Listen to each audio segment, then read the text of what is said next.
Assalamualaikum warahmatullahi wabarakatuh. Kembali lagi dengan kakak adik-adik semuanya. Kita akan coba membahas soal asli UTBK di tahun 2023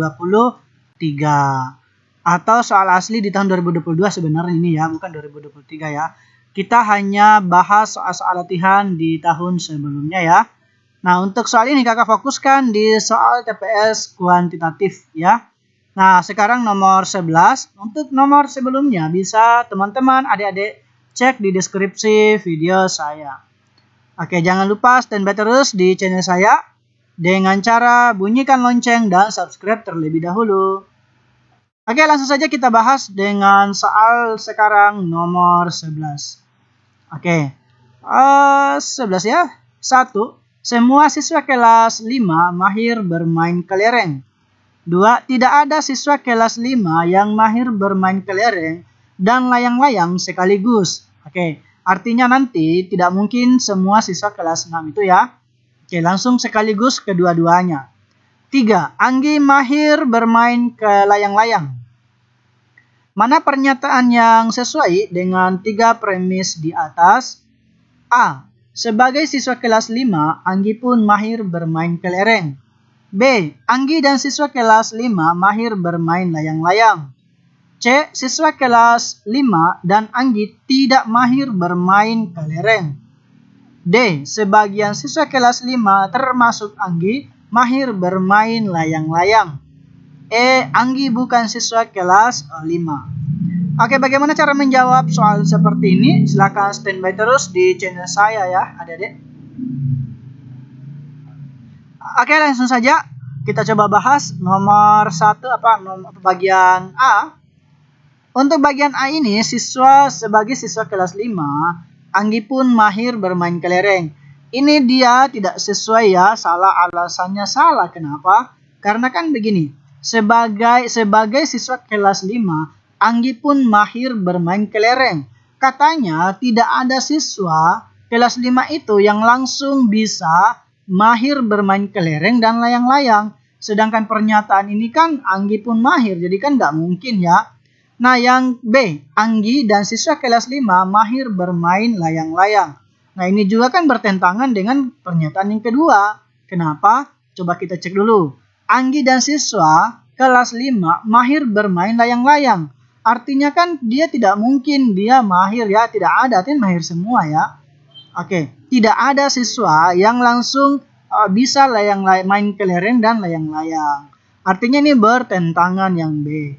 Yang C, siswa kelas 5 dan Anggi tidak mahir bermain kelereng. Nah, kalau C ini sih sudah pasti salah ya. Kenapa? Siswa kelas 5 dan Anggi kan tidak mahir bermain kelereng. Padahal siswa kelas 5 itu semuanya mahir bermain kelereng. Ini pasti salah juga. Yang D, sebagian siswa kelas 6 termasuk Anggi kelas 5 ya. Saya ulangi, sebagian siswa kelas 5 termasuk Anggi mahir bermain layang-layang. Kalau ini sih 2 dan 1 ya bertentangannya. Oke, pasti salah ya. Kenapa? Coba kita cek dulu duanya ya. Sebagian siswa kelas 5 termasuk Anggi mahir bermain layang-layang. Ini kan coba kita cek, ini kan semua ya, masa sebagian lagi? Kan nggak mungkin kan? Ya, bermain layang-layang lagi. Oke, kan nggak mungkin ya. Berarti bertentangan. Yang E, Anggi bukan siswa kelas. Nah, pasti ini jawabannya error. Oke ya. Nah, sekarang kita lanjut ya. Nomor berapa ya? Nomor 12. Oke, sekarang nomor 12. Saya hapus dulu. Oke. 30 anak-anak mendapatkan total 2.700 kartu kasti. Jika 16%-nya memiliki kurang dari 70 kartu kasti dan banyaknya kartu per anak memiliki distribusi normal. Ya, berapa persen dari anak-anak tersebut yang memiliki lebih dari 130 kartu kasti? A 2, B 4, oke, C 14, ya, D 34, D 68. Nah, bagaimana cara menjawab ini? Oke, caranya begini ya teman-teman, kita menggunakan rumus peluang ya atau statistika sih sebenarnya ini ya. Oke, langkah awalnya dulu kita cari dulu dengan rumus namanya sih mu ya. Oke, atau rata-rata sih sebenarnya ya.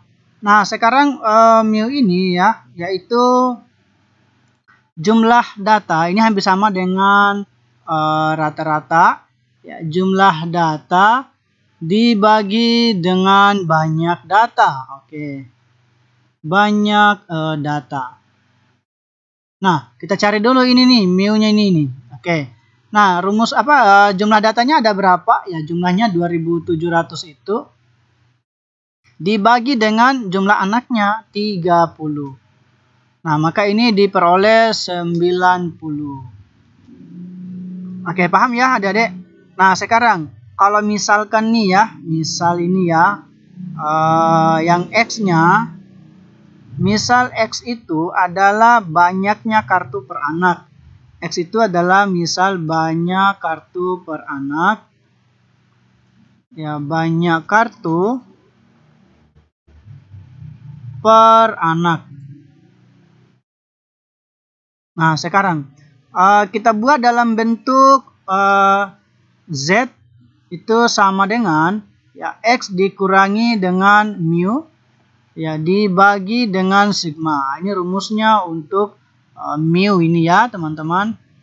Saya sedikit dulu hapus. Oke. Nah, kita ubah nih dengan mu itu adalah simpangan baku ya. Ya, mu itu sama dengan ya simpangan baku.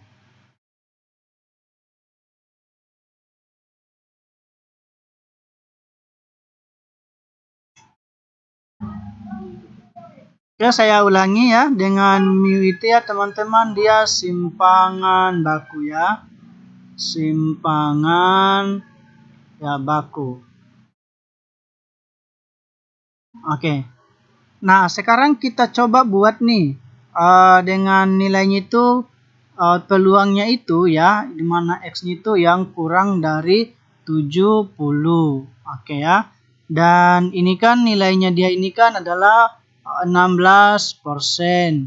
Nah, di mana 16% itu ya sama dengan 0,16. Nah, terus ini nih si peluang ini kita buat dalam bentuk begini nih, dalam bentuk Z ya. Karena dia kan dipakai distribusi normal ya. Oke, jadinya P ya. Kalau saya buat ini kita kurangi dengan si mu atau kita buat begini. X dikurang mu ya.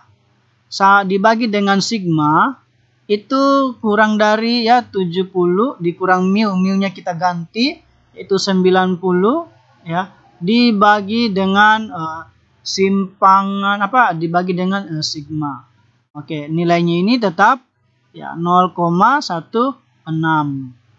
Oke, semoga bisa dipahami ya.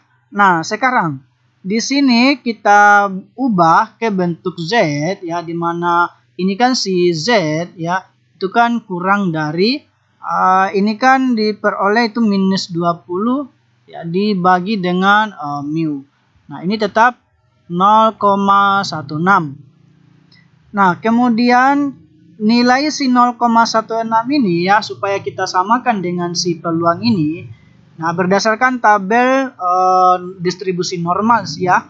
Nah, di mana P-nya sama dengan Z peluangnya Z kurang dari min 20 dibagi dengan mu itu sama dengan, kalau kita lihat ini di tabel distribusi normal ya, nilainya itu sama dengan P Z ya kurang dari minus 1 ya.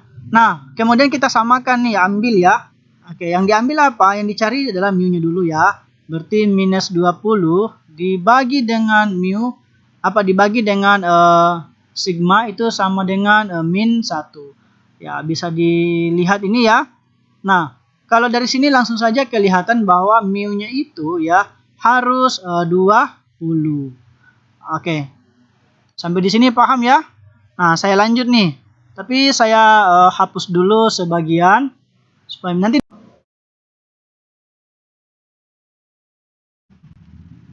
Oke, pertanyaannya adalah berapa persen dari anak-anak tersebut yang memiliki lebih dari 130 kartu kasti. Artinya bisa dibilang itu peluang ya. Berapa peluang anak yang memiliki lebih dari 130 kasti. Oke. Nah, dari sini tuh bisa kita buat lagi seperti langkahnya si ini nih ya. Oke, caranya ya tentu dicari dulu peluang, kemudian X ini kita ubah kayak seperti ini ya, dimana X dikurangi lagi dengan mu, saya hapus dulu, dibagi dengan mu. Oke, kemudian dikurangi dengan mu ya, dibagi dengan sigma. Tadi kan sudah diperoleh nih sigmanya itu kan apalagi ya, sigma itu kan 20. Oke, ini kan lebih besar dari 130 dikurang, dimana mu ini tadi ya itu kan dia 90. Berarti dikurangi 90 baru dibagi dengan si 20. Nah, ini nih yang ditanyakan. Oke, kita menggunakan lagi tabel Z itu ya, atau tabel distribusi normal. Oke, dimana P-nya adalah, oke kita sederhanakan dulu ini, jadi X kurang mu ya dibagi dengan sigma itu lebih besar dari ini kan 40 bagi 2 itu kan 2. Oke, di mana P ini kan sebenarnya Z ini ya. Jadinya P kemudian Z lebih besar dari 2. Nah, di mana kalau P lebih besar dari Z adalah 2 ini, kita maunya kan kurang dari dulu ya, karena yang bisa dicari itu sebenarnya di tabel distribusi normal itu hanyalah nilai Z kurang dari ya. Oke. Nah, di mana nilainya hampir sama dengan 1 kurang P ya. Oke.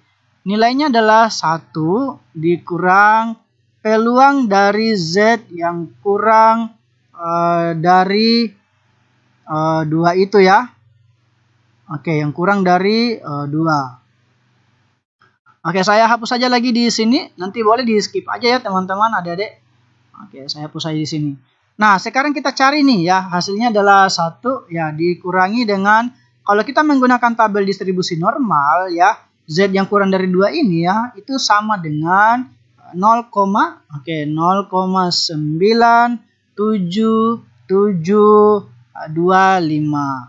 Nah, kalau kita kurangi nih, ini pasti didapat 0,025. Oke, 0,02575. Nah, karena yang ditanyakan dalam bentuk persen ya. Oke, karena yang ditanyakan dalam bentuk persen, ini kan P-nya kan X lebih besar dari 130 nih. Nah, kita kali aja nih dengan 100% ya. Maka hasilnya adalah sekitar 0,02575 ini kita kalikan dengan 100%.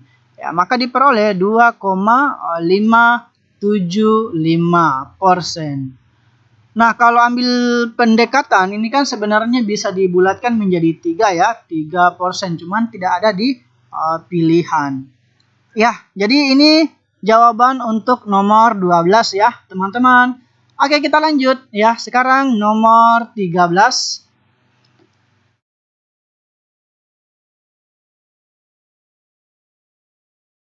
Oke. Sekarang kita cek ini ya, nomor 13. Jika himpunan A berisi bilangan bulat berurutan, yang mana yang tidak bisa benar? 1. Mediannya sama dengan rata-rata. 2. Rata-ratanya sama dengan 0. 3. Mediannya sama dengan modus. A. Hanya 1. B. Hanya 1 dan 2. C. Hanya 2. D. Hanya 2 dan 3. E. Hanya 3. Oke, bagaimana caranya? Nah, silakan standby terus ya di channel saya, adik-adik ya.